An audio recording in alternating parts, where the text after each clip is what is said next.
Dharmendra S Gohil છે. હું અમદાવાદ બાપુનગરથી આવું છું અને લગભગ મારા મેરેજને 18 વર્ષ થયા છે કમ્પ્લીટલી. અમદાવાદની અંદર એક પણ દવાખાનું છોડ્યું નથી. બહુ જ ખર્ચા કર્યા પછી ભાવનગરના અહીંયા ઓનલાઈન મને ખબર પડી અને હું અહીંયા આગળ જનરલી અત્યારે આવ્યો છું અને આ ફર્સ્ટ ટ્રાયલ ઉપર મને સારું એવું રિઝલ્ટ મળ્યું છે.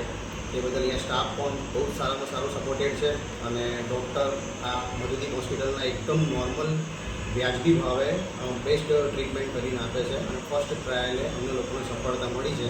એ બદલ હું મધુદીપ હોસ્પિટલના દરેક સ્ટાફ મેમ્બરને અને ડૉક્ટરનો ધન્યવાદ કરું છું. મારું નામ ધર્મેન્દ્ર એસ ગોહિલ છે. હું અમદાવાદ બાપુનગરથી આવું છું અને લગભગ મારા મેરેજને 18 વર્ષ થયા છે કમ્પ્લીટલી. અમદાવાદની અંદર એક પણ દવાખાનું છોડ્યું નથી. બહુ જ ખર્ચા કર્યા પછી ભાવનગરના અહીંયા ઓનલાઈન મને ખબર પડી અને હું અહીંયા આગળ જનરલી અત્યારે આવ્યો છું અને આ ફર્સ્ટ ટ્રાયલ ઉપર મને સારું એવું રિઝલ્ટ મળ્યું છે. એ બદલ અહીંયા સ્ટાફ પણ બહુ સારામાં સારું